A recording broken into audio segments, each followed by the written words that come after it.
Come with me, Huna Flash, and 144 Dragon Riders on September 22nd and September 26th in Vancouver. There are 2 dates to provide limited seating.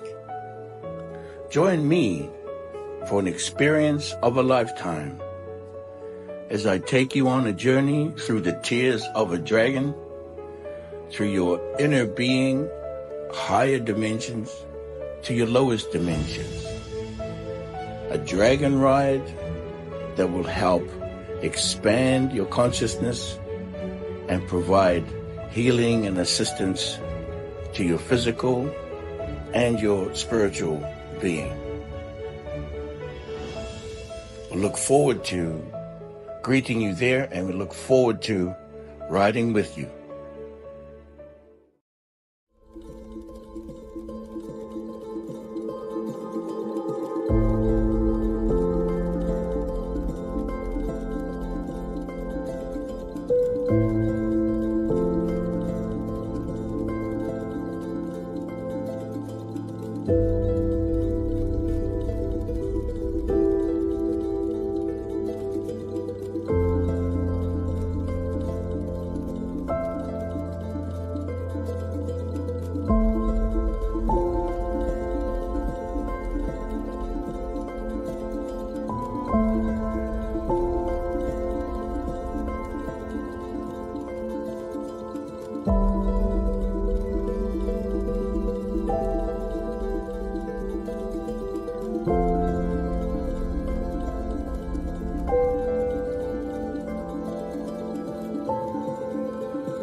Okay, my ninjas, it's time. Get that raffle. You win a 1-to-1 session with myself, Huna Flash. You know what the time is. It's the time. It's time to get together. Get that raffle out there, and I'll see you. Just you and I. Nobody else. Just me and you. My ninja.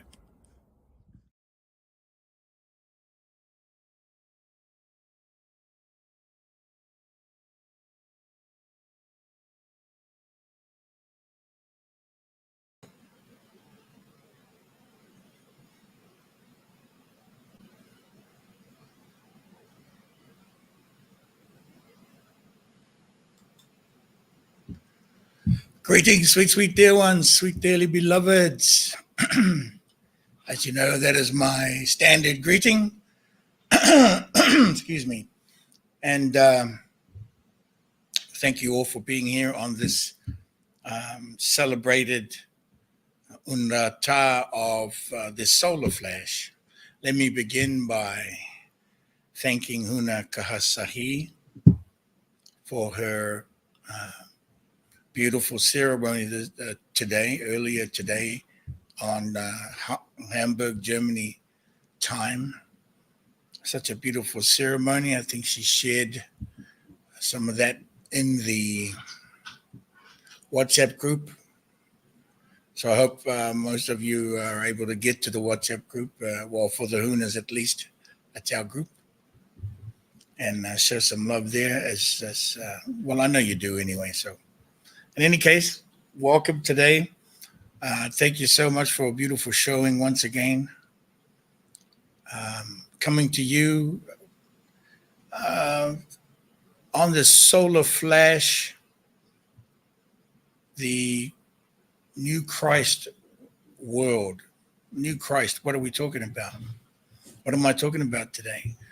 Well, for us, on the Pleiadian Lemurian side, we celebrate the birthing of the Christ consciousness, as well as represented by the birth of Yeshua and the birth of many teachers, of many disciplines, of many schools of super intelligent thought and wisdom keeping. And from the period of September 11 until through today, through to this evening, to celebrate their let's say, inception into this third dimension, into this density. So long ago.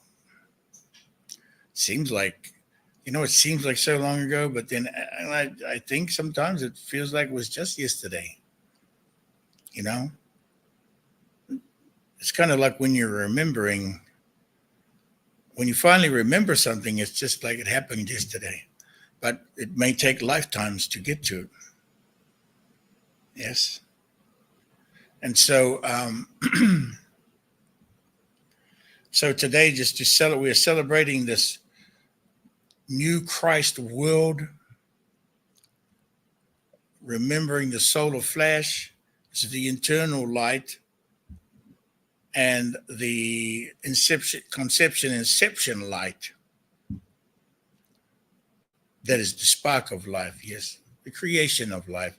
Solar flash to me is the creation of life spark. And you might be thinking, well, what about what happened to December?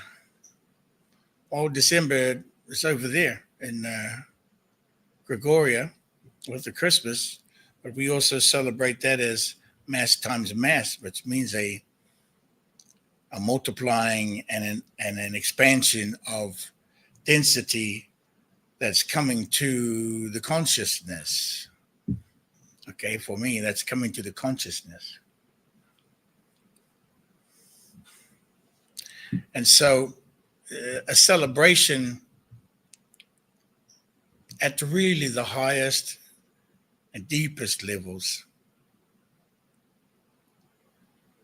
of the cellular level of the celebration of consciousness from the 12-strand DNA and higher. Let me welcome all the Hunas. Such an incredible showing by all the Hunas here. And there's some, I think, a few new names. And so thank you all. See here, we've got Tawaho, Huna Tawaho, and Katari Ho, the land of the long white dragon, is in the house of Huna. Kawamanato from Cornwall. We've got people here that are also going to be meeting us next week. It's only a few days away, a week away, in Vancouver at the Burning Mask Summit of the Wawa. Summit of the Wawa. No? It's so exciting. It was like months and months. It took months and months to get to this point.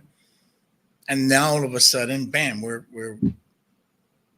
flying out on, I'm flying out on Tuesday, and I'll be in Vancouver. I'm so looking forward to it. For those of you that are here that are on your way there, thank you so much for your commitments over there on the Grams of Instant. And let me shout out to some of them over there. Huna Kahasahi is over there, Manam. Thank you for the ceremony, Manam. Nam Nam. And then also we have a few new names. Angel Morin Art, Angel Morin Art. Jid Marini, a few new names. Breath Currency, that's kind of cool. And all of you, as you know, you've been here before, welcome to you. I won't spend too long going through all the names, but I want to thank you, acknowledge you all. For those on the Book of Face as well. Today's just kind of energetically, I had an upset stomach earlier, a little tummy issue, still kind of going through it. And also it's been very exhausting. Yesterday I had a powerful in-person seal, so I want to welcome our new seal, He Maui Taku. He Maui Taku. He Maui Taku. I am the first fire of the descendants from the stars in the first stone. Huna himawi taku. So let me just welcome you here. I believe she is on the screen here. On the comments. Yes, she flew right from Australia to have the seal done in person. That is incredible. You guys know it's a long way to come for a seal. It's very important to her. It's a very important initiation of the Huna. But in any case, I want more of that. I want to see more of that. Of course I do. This is an alignment.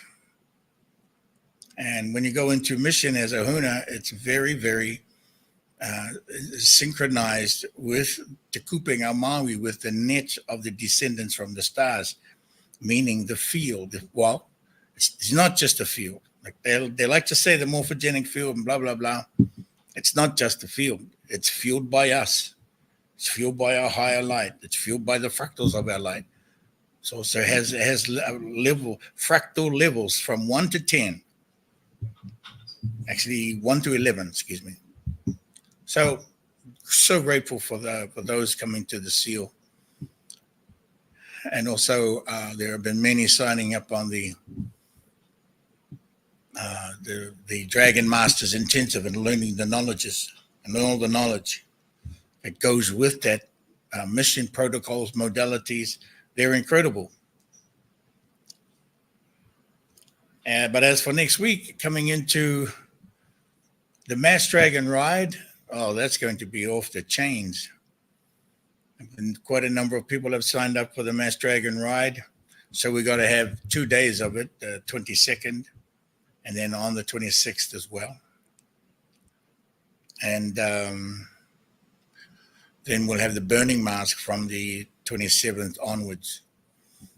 Incredible lineup of elders representing 7 tribal nations. So as we are in this energy of the new Christ world, the new crystal world, we are taking that energy over, and of course we are doing ceremony included into burning mask with the energies, the relics, the super blend mixes that were made at the ceremony. By Huna Kahasahi, she's bringing them with her from Hamburg. Beautiful, what we call super blend. And as you know, this is the burning mask is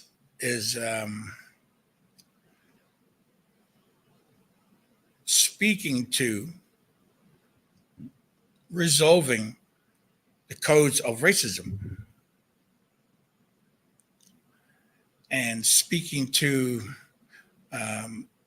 the codes in many languages from the many cultures, so certainly from the 7 tribal nations that are going to be represented.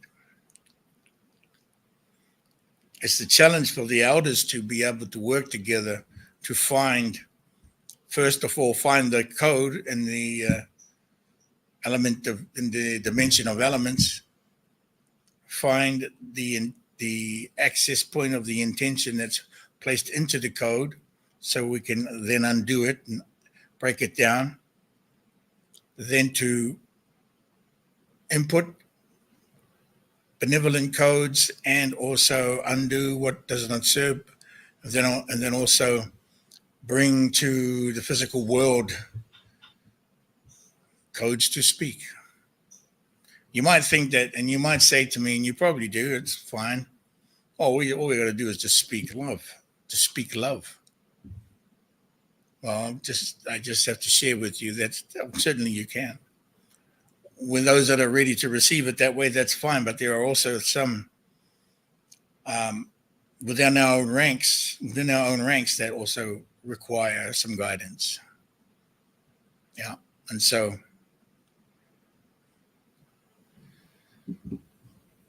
as we know, we have gathered so many masks over the lifetimes burning mask was created during the time of, do you remember Corona 19? Do you remember that? It's so long ago. Corona 19, then it became COVID, right? And that's when we shared with you at the time the ceremony in May 2020. We shared it online with you. May 2020. And we burnt the mask. So it was, the burning mask is about burning the false face and codes that are related to that. Because as you know, what is really at the core level of this idea of putting everyone in the mask was to steal your freedoms. They had a good crack at it, right? They had a good go at it. Steal your freedoms, steal your land, steal your loved ones, right? And also degrade your DNA, sterilize your body, sterilize the men and the women, and then also cause you to take vaccines that were not vaccines, but were also still part of the virus, so they weren't helping at all. You know? Some people might have been able to get through it, but as you know, we were fighting all the way not to wear a mask. I certainly had a couple of good goes at it, facing up to the immigration at the borders and also police officers that were patrolling in the airports and trains. You remember all of that time? Well, right at the core of that of this mask is racism. It is racism, pure and outright racism. It's racism in many forms, right? So the let us say the rich against the poor. That's racism, right? Doesn't have to be about skin color. But then, of course, there's segregation. So racism in many ways, in many forms. Some that you may not really refer to as racism, but I share with you that they're all consumables of distorted codes that, you know, that we have been munching, that they have, those that have had the power over humanity cause us to consume them quite willingly. And so burning mask is to address this. We're gonna have a really good, you know what, we won't solve it all in the weekend, of course not. But this is an attempt to speak to the codes of racism and the excuse me, and the alchemization of breaking those codes down and then rebuilding the codes and no longer speaking the codes that we have. We should be, and we can be further along without having to use that kind of language and those kinds of codes. Right? You know what I mean? You know what I'm talking about? So if you have any questions today, you know what to do. Huna will be placing the link. Come and ask a question, or if you have something to speak about, you know, that time. Because in this solar, this period, this weekend of the solar flash and the new Christ world, undoing and breaking down what does not serve as part of moving into that framework and moving into that consciousness.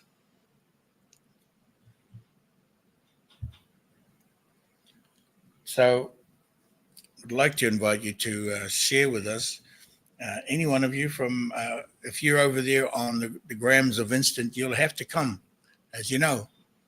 But if you don't, you have to come to the YouTube channel to pick up the link. Okay, make sure that you are muting your volume on the YouTube before you jump into the stream. into my stream, okay? Because you're going to be entering into my stream. Yeah. Yeah, and so just honored today as we began. Actually, this journey of the solar flash began last September. Boy, it's been a year already. Yeah, it's been a year already. And so what has been achieved in that year have been so many wonderful energies have been coming into the planet, so many incredible ascension codes. The undoing codes have been doing its work, right? Making the breaking down that what doesn't serve. And so please, if you would like to share with me, we're going to have a little bit of a shorter show today, as you maybe you can tell. I'm still pretty exhausted, but I'd like you to come on and share any experiences you've been having with the Christ world, the 5D Christ, I call it. 5D Christ consciousness. Yes, Vidu. These are good points. Would you like to come to speak about it? So let me just, as well, while you're considering it, well, that was quick. Let me just, and Huna Makoru, hello there. Hello. Welcome. Can you hear me okay? Very good, thank you. Yay. Let me, I will remove these. Okay. I was trying to be cool and hide behind the glasses. You can't help but be cool. So who are you trying to kid? Oh my goodness. Oh my goodness. I'm so happy to be here today. And, I have a little story to share that with something that happened. I had a conversation with Huna Makuya. Hinamakuya. In Steamboat, and Himanakuya. Yeah, she contacted me. We'd had a beautiful conversation, and she was watching her son and daughter-in-law's cat, Oliver, and it was beautiful because Oliver doesn't usually get to go outside, so they had these amazing adventures, and he's like 18 years old, and they would go for hikes together every day. And she said it just was beautiful because she'd never really had a cat before. And then Oliver kind of stopped eating. And so we had a conversation with Oliver, and he was ready to go. And I think he's going to actually leave that body and come back in a much more spry body and come and visit her. And it was really funny. She was going on a tour, like with a group that does unity work, and she gives talks on her spiritual understanding of schooling in different cultures. Yeah. And so as we were on the phone, and Oliver was literally in the middle of his transition, not like leaving her house, going back to her son and daughter-in-law, but he was also in his transition because he left in, I think, in like the middle of the night when he got back home. He waited for them to get back to leave his body. And she was telling me about this tour that she was going on, and Oliver said, tell her to pack extra clothes. I'm like, okay, let's tell her to pack extra clothes. He said she's going to be gone longer than she thinks. And she said, well, that's odd. I wasn't planning on it, and I'm not sure how it will all work. So she shared with me yesterday, and then we had a connection today. And she said, you're never going to believe it. I said, try me. She said, Oliver was totally right. She said, they invited me to go out with them for another 3 weeks on the tour. So I'm heading home because I've got to pack more clothes. Yes. So it's very interesting. in terms of consciousness, what these beings that are not in human skin or human form, what they know and what they're aware of. And it was just so fascinating because she was asked yesterday if she would like to continue on the tour. I think she'd almost forgotten that Oliver said that. I said, don't you remember? Oliver told you to pack more clothes because you're going to be gone longer than you think. And she had no idea. She was like, I don't know how I'm going to do this. We'll see how this goes. But when we talked this morning, she said, are you going to go on and share this today? And I said, sure. So Nice. Thank you. Yeah, we are so well connected to these days, and increasingly so. We are guaranteed. We are like guarantors of each other. yeah, We have the very much. guarantee. When we say one of the many and many of the one, they are not in any way excluded. They are part of the many and part of the one. There's no separation. Not at all. And this solar flash, new what I say, the new Christ world, and I spell it with a K. So I'm referring to the crystal, the new crystal world. The return to the time before confusion is about that releasing everything that does not releasing everything that separates us. Last week, sorry. Go ahead. And just amplifying our connections to one another in the convergence. Go ahead, you were saying? Last week, I have a couple of wild horses. And I also oversee a herd of 30 horses that are from the wild. And so it's a beautiful experience. It's a beautiful herd. I'm honored to be able to take care of their physical, emotional, spiritual needs. And not far from me is several areas where wild horses still roam free. And last Saturday, I was drawn to go over there because they're in the process now of doing a gather. And I just, I didn't know if I would see the horses or not. I mean, it's like 36,000 acres. So, wow. My intention, of course, was to see the horses, but I kept listening to them because I couldn't find where they were. But they kept guiding me to go to this certain spot on the range. And my intention was to do ceremony.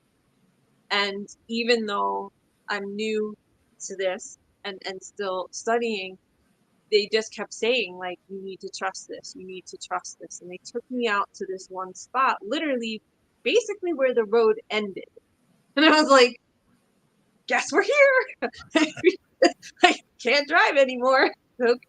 So I took out things that I had with me and different aspects that were so not what I would have thought to bring, but things that nourish the earth and requests, with the crystals and sage and a candle and water and just different things to ask and pray for the earth. And so I did ceremony, and what kept repeating in my head was, I'm undoing the legend of days and unleashing the light of days. Oh, that's beautiful. And it just, I think, I'm not kidding when I say I think I was at least 48 to 72 hours. Just, like when the monks in Tibet pray and they're praying 24/7. It's just like that was the mantra. And I never did get to see the horses that day, but I felt them. I felt the land. I felt the land before time when we started creating all of the chaos. And while I would like to think that I'm strong enough to stop the Bureau of Land Management and the government from doing the insane things that they're doing, yes, I just prayed that the horses, whenever they find it, that they would come to that spot and that they would gather and that they would remember, you know, like they always have, like to strengthen and fortify them, that they would remember what life was like before the chaos and the confusion. So, Yes. it is. Well, that's so incredible. What date was that? That was last Saturday. Last Saturday. Um, Last Saturday. Is that the 9th? Something like that? It was April 9th. I think the can't remember. Okay, yeah, it had been, or building up. Sorry, No, I was gonna look for my calendar. I have it right here. I was the 7th. A lot of intensity building up, like clearing, purifying, releasing.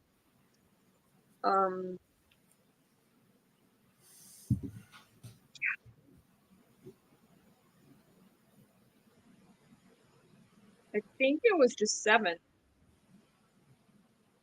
on Saturday the 7th. Yes, Tamaki put it up, and as we're saying that also September is aligned to the light of days calendar, of course, and this is the time of the he tapu. I haven't brought this advanced speaking into the Dragon Masters. This is a little advanced. The he tapu is referring to what is the return on you would call the equinox. Okay. We call it the he tapu, which means the extreme sacredness to give back the gift before you return to outside of light. He tapu, Hi tapu, Tapu, tapu, he tapu. Yeah, and it is the spring equinox on the Lemurian side, and that is the alignment of the dove. It's the alignment of the solar flash. It is the alignment to create life, or the birthing of life, as we are aligned from the light of days. And so it is the spring equinox.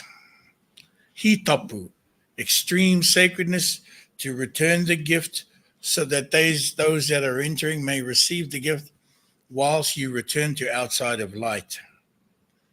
And those who receive the gift on the way in here into the birth channel are receiving the information and the knowledge of what was, including the new codes that have been brought into the system now, that those that are entering may be able to receive what you are putting down, and not just you sharing from what once was, but you are sharing the codes of the Wataka.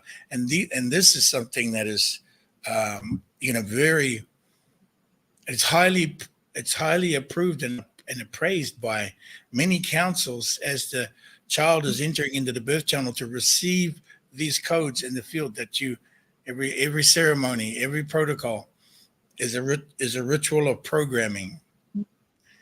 And so as I share the hitapu this way, you are giving the gift of what you have, the knowledge you've experienced, and all what you have newly received, just newly received information and clarity that you have, because the clarity, when you get it, consciousness is very potent. So the memory becomes very potent, becomes magnetic. It goes into the electrics. So in the heat up, you're going to give it all back. You gift all that, and then you're on your way outside of light. It was so powerful. And what was interesting was I let go. I was like, if I see you, I see you. If I don't physically see you, that's okay. Like, I feel you. Like, bring me to wherever we need to be. I would I was there with my dog also. And one of the things, because I went over, this was really powerful. On my way out there, completely forgot about this. As I was coming up the mountain over this mesa, there was a dead fox. And fox was always one of my totems. And I was like, you cannot be in the middle of the road. Now, I'm not normally, I would never do this because I'd be like, oh my God, it's a dead end. But I got a towel from my car and I took the fox and I put it off, on the side of the road, and I prayed for it and I blessed it. When I got to the top of the mesa and I was coming over the other side of it, there was a pretty robust kind of bird. I don't know what it was. I don't think it was a hawk. I don't think it was an owl. I don't know what it was, but it was also hit. And I was like, you cannot be here to just be run over back and forth. So I picked it up and I put it to the side of the road. And I was like, oh, like, okay. But I Thank you. went out and I went out onto the land where the wild horses are. And at one point I just remember I was feeling their presence so much. I just said, if I see you, I see you. If I don't, it's okay. Like, just lead me. So they led me to that spot. And when I was going over the mesa, when I was on that land, I know that there were a lot of trapped dragons that were buried underneath these mountains. And I asked and I prayed for the cleansing and the purification of all of these dragons that have been, locked up, locked down, and freeing them, not only throughout all of, not just for where I was in the Little Booklets area, but for the entire, all of Colorado and all over the planet. That to me, these horses in a lot of ways are representations of the dragons. Like, they've come back in a different form physically. So I just ask for all of the, you know, undoing of legend of days and unleashing the light of days so they all could be free and take their rightful place and share or contribute their teachings of origins and their codes to, support the earth and the highest level of light at this time. And it just, I was so surprised. Like, I'm used to big spaces, but being out on that 36,000 acres, I mean, it was like going back, like before we even touched anything, before the chaos and the corruption got embedded. And it just was such a powerful and beautiful experience. I'm so grateful and so honored. Just even honestly to have been there, right? It wasn't even about, it's like, if I see you and you're around, fabulous. If not, I completely feel you and I know you're here. And then they showed me so many things about the land and what humans are doing to it and why they're pulling the animals off of the land. And it has nothing to do with overpopulation of the horses. And they just kept downloading to me all this information that is taking place on these lands that will be taken over.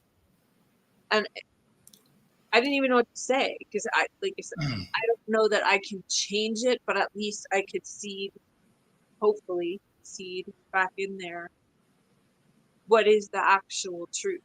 And so whatever We'll, nefariousness, we'll be like, taking it back.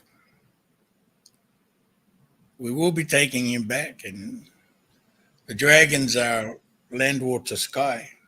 mm-hmm, Speaking to them is to speak to the land, the water, the sky. mm-hmm, And it complies via the dragon energies. It complies. It will be of compliance. It is of compliance, and it is being brought back. It is returning back.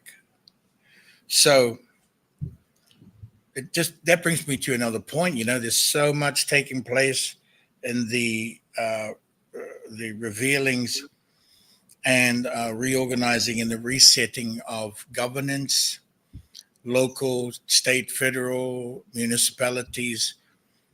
Laws are now being addressed in a way where you know some regulations are now oppressive regulations are being found out and are being contested.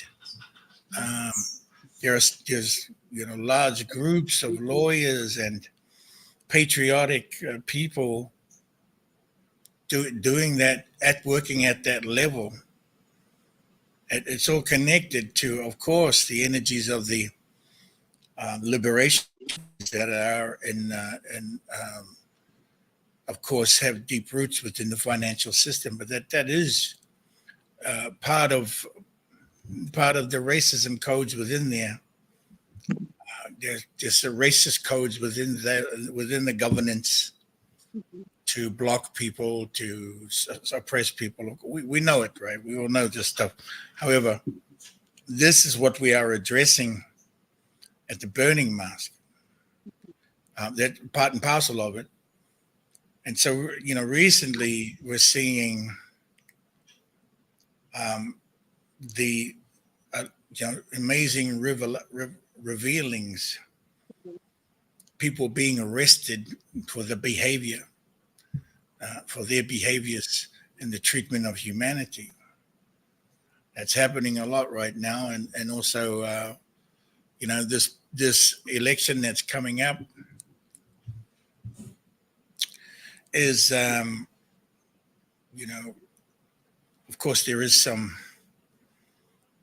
hope here that certain individuals are able to take their place and take their position in the proper way. Should that take place, everyone is quite, of course, 111% behind it, that the governance that's coming through the indigenous nations that are going to be brought to bear on the United States stems back as far as the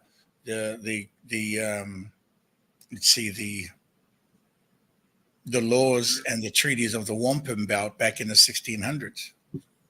That's being brought forward by certain individuals, and it's being brought into the UN. It's being brought into the houses and the offices and the towers of those that have been discovered, and you're replacing their regulations, even going as far as beyond the Constitution, before the Constitution, even before the independence, because it was already laid on the land, and it was already ratified by one of the presidents of the time, and certainly the president of the 13 nations at the time, or the main guy, I forget his name. Anyway, go ahead. Oh no, you were saying even before the Constitution, and I was saying we've got to go back to sources code of law. I mean, the distortions. As I was walking around the dog park this morning, it just came to me, all these people are thinking, oh, whoever gets elected is that savior. And the Christians are all thinking Jesus Christ is the savior. And so I do like these little talks. My thing only goes for 10 minutes. So I have 10 minutes to say something. I've been training myself in 10 minutes to talk about a topic. And this morning's topic was, I don't want to upset the Christians, but Jesus Christ's message was not that he's the savior. His message was, you are as I am, and this and greater things you shall do. So he understood the one in the many and the many in the one. Absolutely. What the church wanted to do was make a martyr out of him, but also with the deep understanding. If you go near trying to awaken your highest Christ self with the K, you will die on a cross. And so this distortion, and one of the things, and again, I'm not political and I'm not Trump, Kamala, any of that, but one of the things that keeps coming up is Trump is the savior. Trump is telling you, savior. Like, you have to be responsible for your life. You have to be responsible for your choices. You have to hold your government accountable for governing you in a proper way. So it just was very, very interesting because I was born Jewish. I don't subscribe to any of the religious. I more of a Taoist. I subscribe to more the essence of being and the essence of what was meant. Well, you're hanging out with us. I So, finally found you all. yeah, that's and so yes, thank you for that. And you know, when you are working with the wampum belt from the 1600s, which is the formation of the Confederacy, created the structures for the United States to have a Senate. It came from that. Yeah. The wampum belt is made out of seashells, so it's a natural document. The two-row wampum belt, and I studied this because I lived with the Mohawks, and Nice. was really, for me, was really an eye opener that the document was centered and founded in nature from the medicines of the ocean, from the medicines of the water. Okay, so the wampum belt is let's just say it comes from Lemuria. The laws of the natural law of the creation of life. Two rows meaning two peoples working together, rowing together, as we say sometimes in the canoe, having 2 feet in different canoes, but rowing, being able to manage the balance and row together. You know, sometimes it's upstream and downstream at the same time. Your consciousness needs to have an empowerment there. But this wampum belt coming back into this is Chief Fast Horse from the Lakota Nation, and he's the paramount chief of all of the tribes. What 1,500 tribes in the United States, and he's the paramount chief of all of them now. It's a large number, right? And so, working with the laws that come from, they're created out of nature, from source, bringing them forward now to refound, reunite the United States, reunite Turtle Island, and thereby reuniting the world. We agree to this. It's very interesting because for the last 30 years, while Qigong has been my main base of spiritual work, it has brought me into very, very deep connection with the animals and with the land. And so I've studied, I had a white wolf for 12 years who taught me that there is a codes of conduct and behavior that all of the animal kingdoms know. And all is so interesting because I also have a Mustang mare and she has 2 kids. And so these mamas have said to me, you understand that in nature, the females of the packs and the herds and the prides are the ones that are actually the leaders. She said the males protect the leadership of the female, and because it's the mamas that are, raising the babies, or they're in the den with the kids, they are literally laying down the foundational energetics, like the telepathic language that we all are wired with, but we forgot, at that essence level. And when I found that out and I started asking different animal species in the kingdom, they were like, yeah, humans are the only ones that are backwards to think that and this is not negating the males, because it's actually not like how the patriarchy puts it, like one under the other. It's not, they said it's a very unified type of leadership, but they said when if they circle around, the males are always circling around the outside, protecting the inner sacred feminine. And when we look at what is going on on our planet today, not just in the The United States. structure follows that of the hive, you know. So Totally. But what are we? Are we really truly bees? yeah, I would say so. I would say so. We follow the structures of the pentagon. We follow the structures of the frame. The masculine holds and builds the frame for the Yeah, foundations for the frame to be held up. But I always talk about this as the hive mind. We're the one in the many, many in the one is a hive, not mentality. It is a hive construction. well, It's it's the also, framework of mother. and it's circular.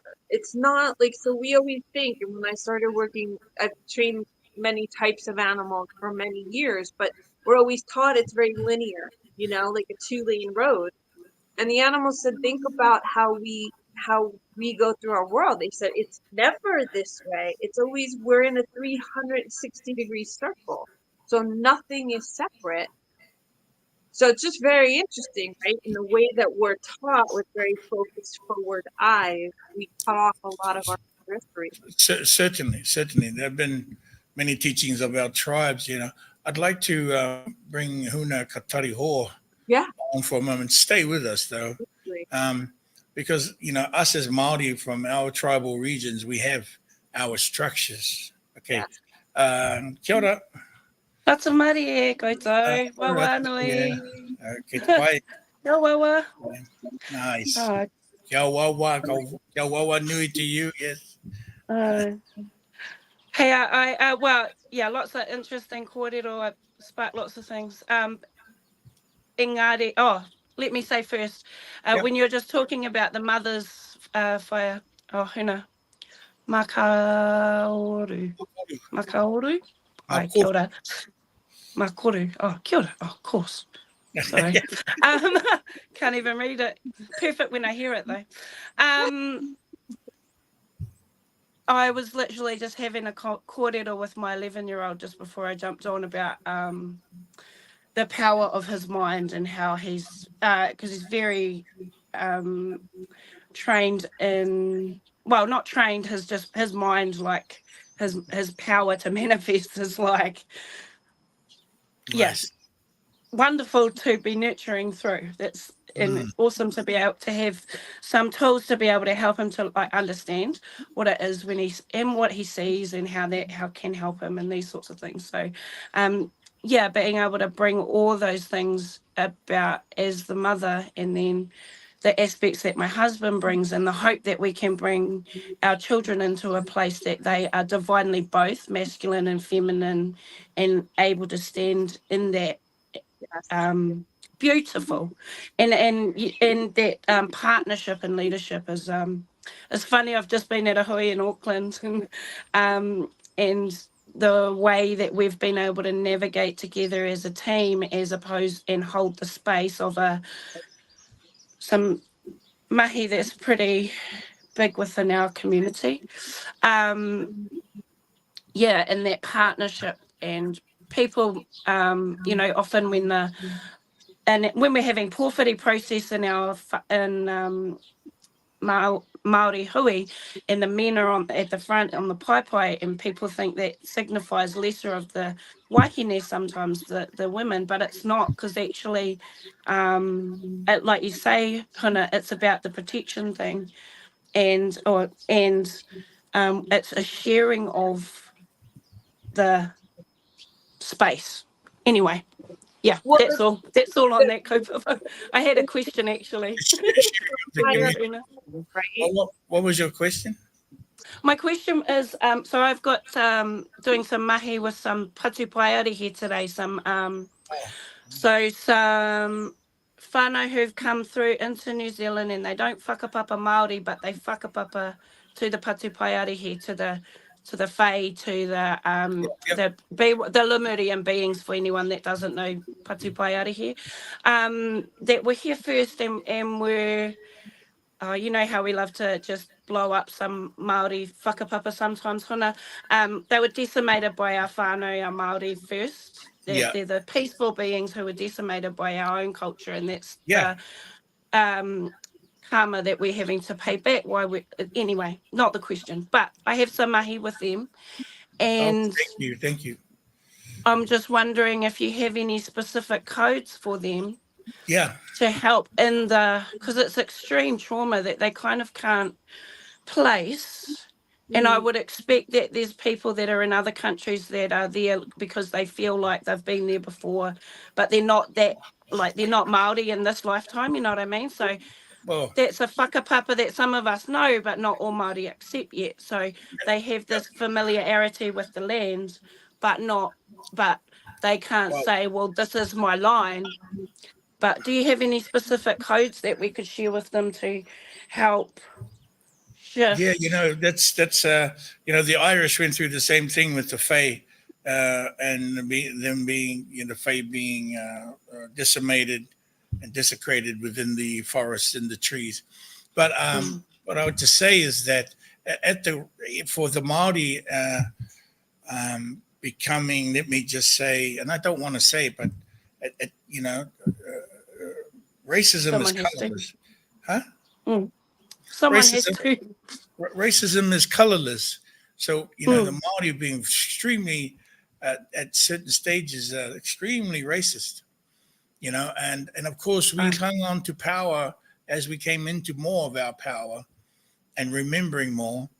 Although I always tried to say, look, we all have to return back to remembering what true Māori means, right? So, okay, they want to support their whakapapa. They want to put their whakapapa, their lineage, sweet dear ones, lineage, their genealogy within the tribes, within the families, are patriotic, very extremely patriotic, to the point that we have over thousands of years, we had also, destroyed other nations, other tribes, and stepping all over them and, eating them, fighting them, cannibalism, all of these things, cannibalizing the element and the elementals within the forest too, forgetting about it. Do modern Māori and the generations now facing, what are they facing this?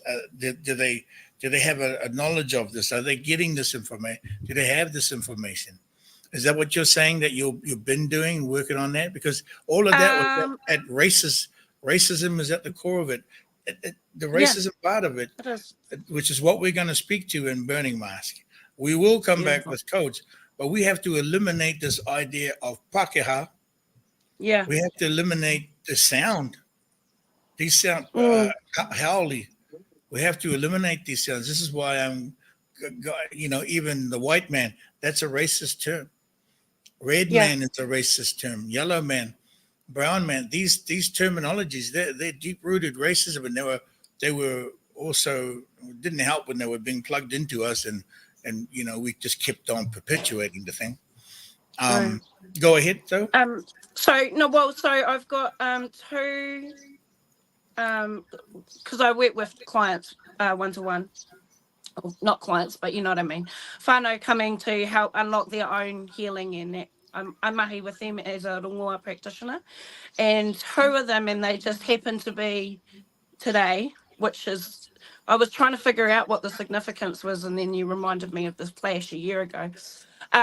You said that before, but so two of them happen to be coming today, and so one's immigrated from England, and one is an immigrant from one of the Viking iwi, I can't think where, but Scandinavia sort of way. Anyway, so they are young. We're young immigrants. They were young when they came, so they are New Zealanders, but they have, as they're opening up and why they're here, and as they're opening up their memories and the remembering, they remember being patu paiari here. Yeah. And so when they stand on the whenua and they feel the mamai, it's also always on the multiple levels, right? So they're dealing with the physical, what their actual trauma is in this physical lifetime now, but then also understanding that they're also being triggered on the this other whakapapa is being triggered as well, because we're always working on all the timelines, you know, all the timelines. Yeah, and so, yeah, I don't know. Is there anything specifically for the Fae? Yeah, you know, the for your friends that have been attending with you, and not just them, but I suppose everyone's just trying to come home, and they're starting to remember. So the thing is to whangai them for number one, whangai them.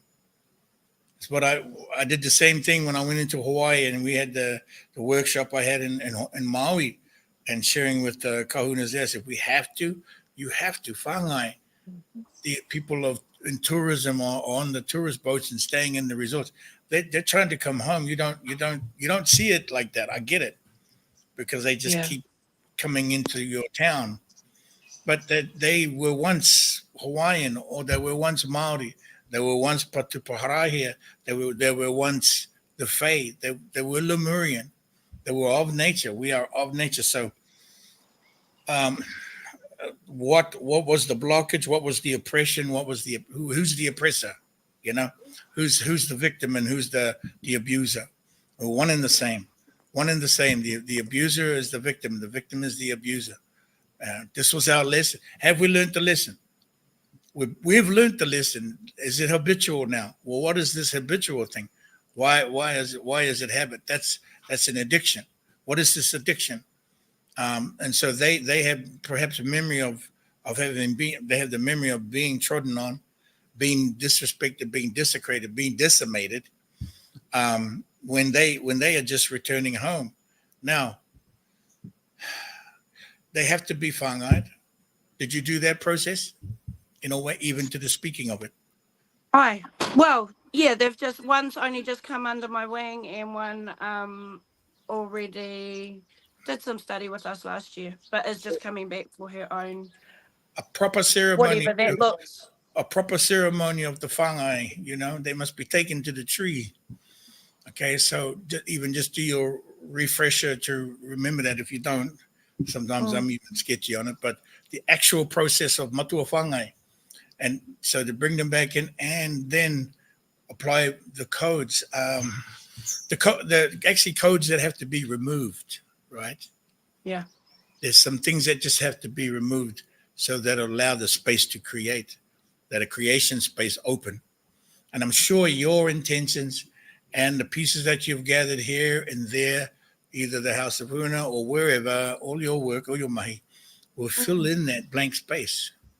Okay, so start pulling the nails from the hands and the feet. Replace it with the feather of the dove, in other words. Yeah? Yeah, that's what because one of them had distortions, this space from could it come out from Britain, so Catholic, Roman Catholic. Yeah. Yeah, so absolutely. Yeah. Absolutely. No, I do the undoing ceremonies, as you know, on the Michael Mary line. I can't get to everybody. I'm bloody exhausted. I'm really bloody exhausted. But this is the idea. The notion of it and the understanding of it is get close to it best you can. You need to put energy in it. And do it your way. Do it in your way. Okay? I do it my way. Do it in your way. But that is the pathway. That is the pathway to take. Remove what doesn't serve. Yeah. That's a bit I needed, thank you. The reminder I needed, thank you. And the space will open, then you can pop in that space what does serve, you know. Yeah. They just need to be clear. Actually, now that you say that, it's actually because that vision, it's the first that I very distinctly saw these three black hats placed in the third eye, in between the third eye and their robes, and it's the first, and then the roots, and that through the whole system, right? And so that's, now that you say that, that is the vision that I had, and that's actually the stuck bit that I was and needing to hear the removing of the nails in the hands and the feet. So thank you. Yeah, appreciate that. All right, I have to go get my kids ready for school, so for their day. And Me koe hoki. Me korua hoki. Gracias. Hai. Go ahead and take my break now. And we'll come back after this little break. I really need a drink of water right now. So I'm going to invite Tamaki to bring us into a break, and then we'll get into it in a minute. Kia ora.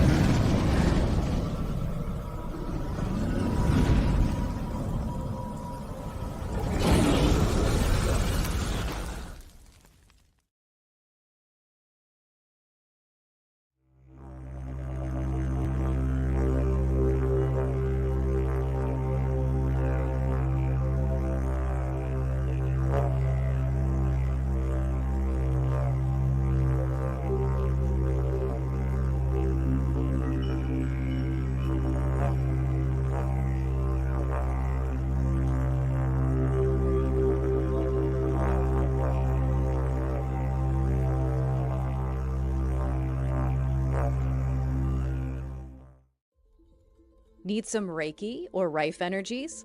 Or perhaps you need some Lemurian healing products.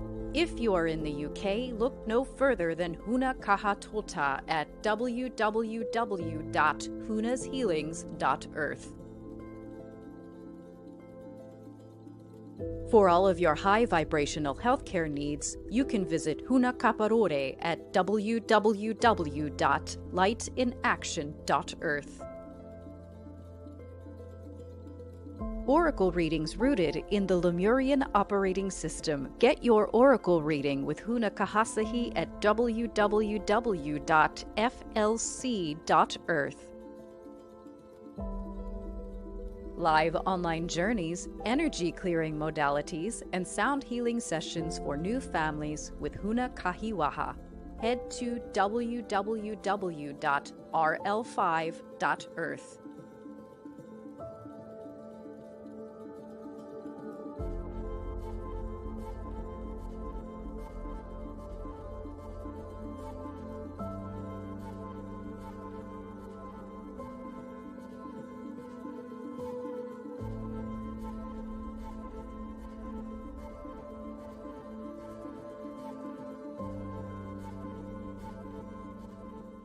My ninja, my cousin Black Jesus, he gonna do a one-on-one session with me. All you gotta do is buy a raffle ticket.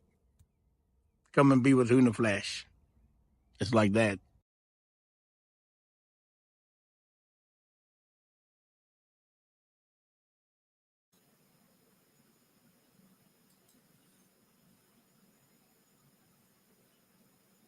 Black Jesus. Hi, Manam. Hi. Hi. Are you trying to sneak in here? Are you? Yeah, I actually just wanted to jump on because you were speaking about the wampum belt. Yeah. I'm not even 100% sure what that actually is, but you spoke about that it is a law from the water. And when you shared that, it reminded me of something because you were speaking about the canoe. And it reminded me about the two last visions that I had when I was on the mission for the Golden Canoe. So this was back, I think, more than 2 years back. And I was on a mission with another Huna, and we were called to build a canoe and to start this journey. And I remember that two of the last visions that I had, one was about entering a pyramid and rewriting a tablet. And the other one was that the canoe was released into the ocean. So the canoe became one with the ocean. And I always wondered, like, okay, what does that actually mean? And then you shared today about the law from the waters, and you shared from the wampum belt and the rowing of the canoe. And all of a sudden it hit me that it was connected. So I just wanted to share this as maybe a confirmation or just Yeah, no, Thank you for reminding that and for doing that ceremony at the time. And you were carrying the canoe through what the months and months before, and the preparation and the preparing of the ceremony, all the codes that had to come in, and all the steps your feet had to take across many lands. Your feet walked across many lands. As did all of us. But your feet you were carrying the canoe, and your feet were stepping across many continents, right? And so the journey of the two-row wampum belt, the constitution of diplomacy of the Iroquois Confederacy, or more better to say, is the Haudenosaunee, because Iroquois is a French word, but the Haudenosaunee, Ongwe, which means original people in Mohawk, that is the earliest agreements in governance and agreements made between the tribal nations and the 13 nations at the time of the creation of the United States. There it is. Thank you very much. Okay. Okay. They're typically, this is a very old one. Typically, the dark ones in the middle were purple. This is typically purple and white. But there are messages in here that how to read the wampum belt. Only the elders can teach you how to read that wampum belt. It's very intricate, very complex, but very incredible. But certainly, a carrier of the wampum belt is a highly regarded scholar and representative of the two fires, the Confederacy. So, yes, Connie, the Haudenosaunee, Ongwe. Now, these beads, or not beads, these are shells. These wampum belts are made from shells. I forget which. I think it's the tohiroa in our language, which would be kind of. I don't know exactly. You have to take a look at that. Probably can Google it, but comes from the ocean. Comes from the sea. Everything comes from the water. And it's yeah. And so when I was speaking about the canoes, on our this is why we have an affiliations with our canoes, which are the associations of the tribes, how they're binded together through the canoes, and that's why we talk about it. We are interrelated through the marriage and the lineage of the canoes. Captain of the canoe become the representative of the nature and of the nation, and then all peoples birthed under that canoe, and associated intermarriage between canoes. So you are more than one canoe follower, and then also inviting others who have come to be with you in your land, who are not of Maoridom or not of your culture, to come in to find them and to adopt them into the canoe. They will have to learn how to stand in the canoes. They will have to learn to have one foot in their canoe, if you're say from Germany, and one foot in the host canoe, and learn how to navigate. This is part of our diplomacy too. It's in alignment with the two-row wampum belt. It's the same thought process, same intelligence. Yeah, it's just interesting because I mean, when at time when I was in that mission, I was a very, let's say, young Huna. So I was not, I was very much surprised by everything that I saw.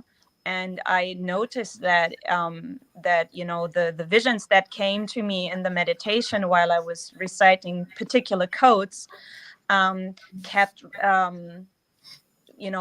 was a revealing of the future, of course, and bits and pieces continued coming to me over the last years. And for me, it was always the feeling of I'm still in that mission. It's not over. And this final chapter of the visions, where literally the canoe dissolved into the ocean, because it was not on top of the ocean, but it was entering inside the ocean. It's really hard to explain, but it dissolved, and for me it was always a very mysterious vision, in terms of, okay, this is the destination, and now with this piece that you shared today, it made a connection to me, in terms of why I saw that in this way. Yeah, I mean, I do try. Sometimes some things I just forget to share anymore. I'm not in conversations that I used to be with my elders as regular as I used to be.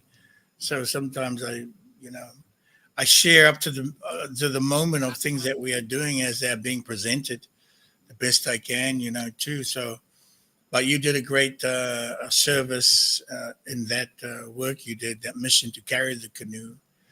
And also today, thank you for the beautiful blessing and ceremony of the solar flash today. That was, it is being felt by everybody. Of course it is. Of course it is. And everybody participates who's aligned, especially to the Huna. Especially to the Huna. That's very potent. It's very potent. And yeah, so it was a beautiful day, and especially, as my family was there, like 3 generations, and we came together at the day where my grandfather would have had his birthday, and my grandmother, she would have had her birthday yesterday. So it was a very special moment. And then witnessing my niece and nephew in the way that they shared significant pieces and significant codes without knowing that, but I knew them. They spoke to me, and I knew what they were saying and what they were speaking into the land, water, sky. It was just very magical to witness that, and to be there as a student of the children as well, to be guided by them, by the masters. Yeah, it was beautiful, because my little nephew, he is not even 2, but he kept saying that he wanted to help, so he wanted to place things. And that was already yesterday in my dragon ride. They stopped by, and they had a little look, and they were just like, you could see the light in their eyes when they saw the kawa, and we were still setting up the kawa, and they wanted to place pieces, and they just did it so intuitively. And I took notice of where they placed the things, and it was just beautiful to see how natural this way of being actually is. It's our true way of being as a human, and you can see it when you're with the children in ceremony. It's just their nature. Yeah, they are beautiful. I'm actually going to end the show here today at this time. I'm still feeling a little bit, my tummy is still a bit nauseated, but I'm also pretty exhausted from a lot that's taking place. And we're all feeling these energies right now. So, but no excuse. I need to lay down and let it all just continue moving till I'm got a little bit more energy. So I want to thank you for popping in. Thank you. Num-nums. And thank you for having me. Oh, just come on in. Thank Huna Makoru and Huna Katari Ho. Katari Ho. Oh, yes. Oh, I just got a text from Tamake to show the banner. Let's show the banner. Let us show the banner on now as we begin to head on out. Look at this sweet banner. And it's something.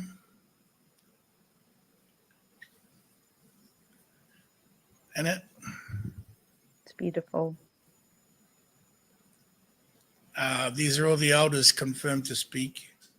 It took some getting. Oh, guess we got one more. Katamakutua Katamakutu. Makutu. Katamakutu. Yeah, it's not a very good connection, but that's a beautiful banner. We have this going up on billboards this week. It's not a very good connection anyway. I think I'm going to, I think we're going to close the show now, end it on that note. Thank you, sweet, sweet dear ones, sweet dearly beloveds. Thank you, Huna Tamake, for all of your incredible work, obviously, and our incredible team, Huna Kahasahi, Huna, more messages. Matatu and Huna Kahiwaha is doing an incredible job over there in Vancouver. We're going to see you. I'm going to try to pop in next Sunday. We'll see how we do. Or we can just give a little focus. But for sure, we are doing a streaming of the burning mass, so you'll be able to see, get online and see the streaming live for the 27, 28, 29. So next Sunday will be. Is it next Sunday? Yeah, we'll be in the burning mask in the summit of the Wawa. But we'll send out a little note, reminder, and go to the website hoh.earth. Go to the website burningmask.earth. And thank you all for stopping by today and continuing to support Huna Flash TV. Let me okay, fine. One last question. Hi, Huna. Katamaku tu wakoha. Are you over there in Poland? Yes. Hello, guys. Welcome. I'm just going to take your last question, and then we'll get out of here. So, hey, you're muted. What happened? I'm muted because I thought we're still having a conversation. Thanks for stopping by. We'll go ahead. Do you have a question? Yeah. First of all, greetings to everyone. Hi, Kuna Kahasaki. I actually wanted to, first of all, just relate to what you were just talking about with regards to water. So I'm calling in from Poland, and I'm not sure how far you guys are aware of like the recent circumstances that we're experiencing. Like, yeah, I mean, I like what your prime minister just told Blinken to do and get the heck out of get out of Poland. Right? I love it. Right? Yeah. That's a solution, eh? That's some bullshit, That was cool though. When Poland told the Blinken, the defense secretary, to get the heck out of Poland. We don't want your shit. That was amazing. Thank you. Thank you. Yeah. I'm digging that. Yeah, but yeah, it's like I have to tell you guys, it's like it's going up. Things are picking up. But I think my question is kind of similar to what we were discussing before, which is, I'm just literally thinking about the nature and about how it's just a beautiful conversation about how everything is connected, how the animals and the nature are kind of like warning us and showing up as, how the Christ consciousness is gonna be like evolving, and so it's like, I want big warning for us here in Poland that is showing up in terms of water. This vision of the canoe it speaks to me so much, Huna. It just blows my mind. But Huna Flash, I just wanted to ask you. We in our conversations before, we were talking about the Wisła River and how it's important. Any quotes you could share so that I could utilize? I'm still in the middle of my training, so I just wanted to make sure that I'm aside of the intention that I'm helping in the most powerful possible way to the water situation here. Any quotes, any words of wisdom that you could share to the people who are going through, because we're actually seeing a huge discrimination that's going on, in terms of who's suffering for what.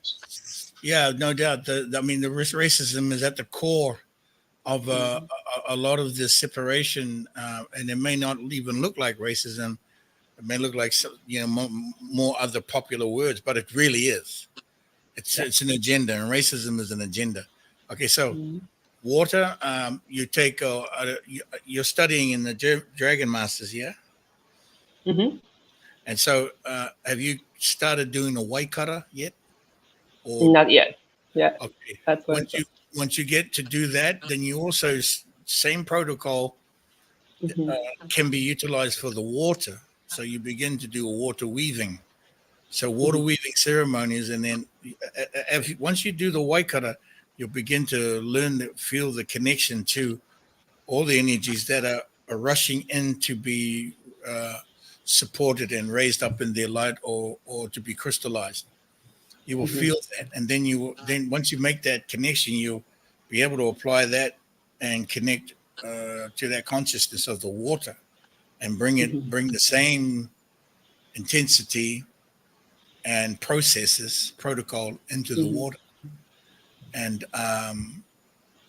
also, as you're learning the undoing codes, you must stand firmly on your Huna, number one. You must stand firmly on the Kaha codes of the undoing as well, and the unification and the undoing. You must just stay firmly on this, and don't be afraid to speak them out loud. In fact, the louder the better. The more pronounced, the more power. The more volume, the bigger the field. The more stronger the field. Learning the powata with or without the weapon, with or without the toko, or with or without the taiaha. Learning it and being able to bring it to your hands to send the energy, to apply the energy into your ceremony. So pick a spot, find a spot at the water. I know you have the Rainbow River, the Vista River, is it? I did ceremony on that river. It was incredible. I did see a lot of dark beans and little red eyeballs looking back at me. I did see a lot of that. I know that river runs north to the Black Sea, outside the Baltic, and so pick your spot along there. I would say find a moment and do a water weaving. Also, any of the Hunas? Are you in the Hunas WhatsApp groups? Not recently. Technology stuff happening in my side, but yes, I know the group. Yeah. Okay, so some Hunas in there you can have conversations with too, who have done water weavings, especially certainly the team, Huna Matatu, Kahasahi here. She had a lot of water ceremony. Yeah, that would be incredible. Awesome. Get you on your pathway, more missionary. Awesome. Thank you so much. Oh, thank you. Thank you.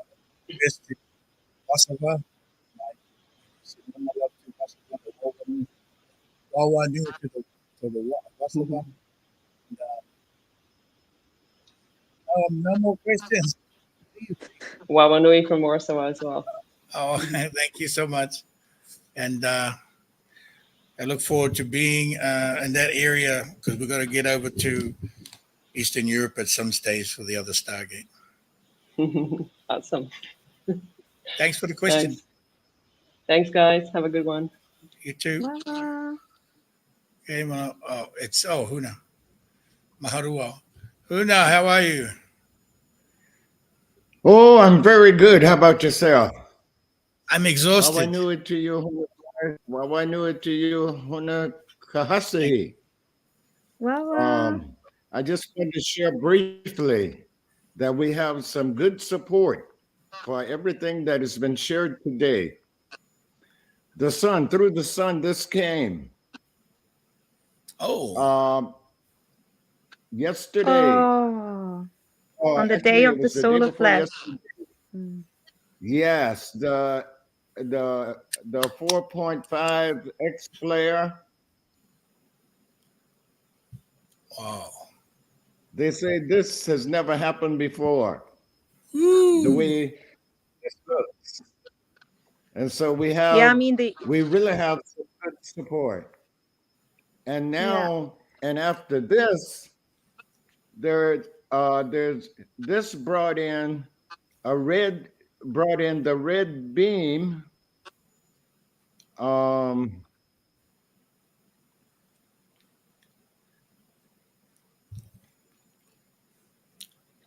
the red beam. Yes, there was a red beam that came through.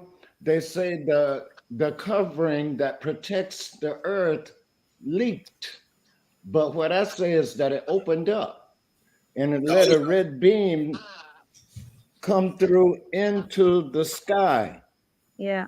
And the red beam is seen all over the earth. The many people saw it. And this is what it looks like. Yesterday? Oops. Wow. The red beam was the night before. The red beam was 2 nights ago into yesterday. The 11. 12. Yeah. I want to share on that. You remember, and it was seen all over the earth. Yeah. Wow. Do you remember that last year, Mauta, after we came out of when we were in the event of the solar flash last year in Mexico, you remember that when we came out, your camera snapped a photo and it was just a bright red color. And on the same day, there was a solar flare and it showed the exact same red color that his phone took a picture of, like just by itself, after we came out of the first ceremony in the solar flash event, after we came out of the darkness. And so this is connected. I mean, we are now again in this window of the solar flash energies from September 11th up to September 18th. These energies are extremely potent. And what you've just shared is connected to what already had been shared last year. Maybe that's why fantastic. Nauseated and like kind of, maybe that's why. Yes. Yes, it is. You know, the energy is so thick and dense, but so good. Yeah. And yesterday, yesterday, I was in a state of not being tired, but yet in a state of, well, it's hard to describe. I wasn't tired like from work, but I was in a state of almost like tiredness, but not tired. It's hard to describe. And today it's different, but that energy is here and it's going to be here.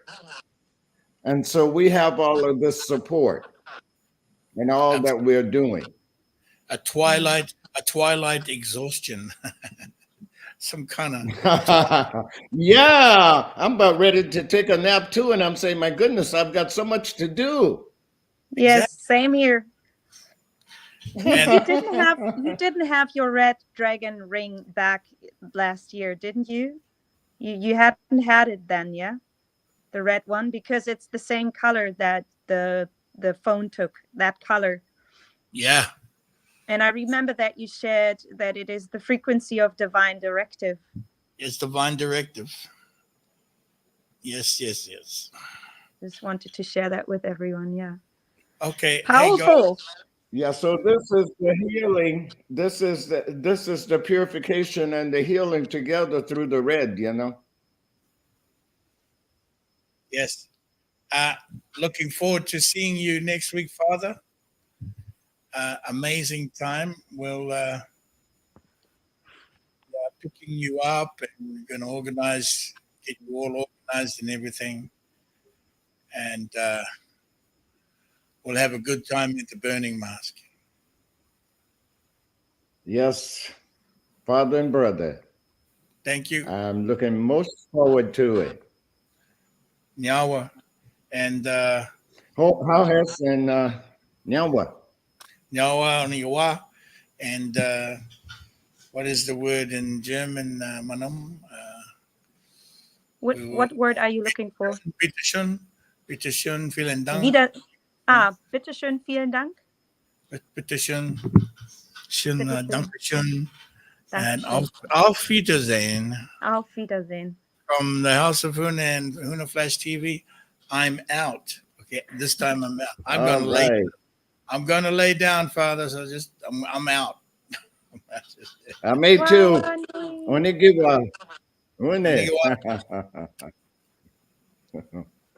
Bye. Sweet dear ones.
Home and property clearings, healing lagoons, dragon rides, and Wataka retreats with Huna Kahihoe, the Light Shaman. You can find her at www.lightshaman.earth. Coaching for conscious entrepreneurship or travel is available with Huna Mahana. Book a free 30-minute consultation today at High Life Academy or High Earth Academy. Tetrahedrons and obelisks for your on-site ceremonies, handmade and coated with Kotahara crystal dust by Huna Hikahima. Shipping is available worldwide at www.shiningstar.earth. Introducing Mexico's only harmonic egg, operated by Huna's Maroyata and Ma'aikuta. For all of your health support needs, be it physical or emotional, head to www.apapachar.earth.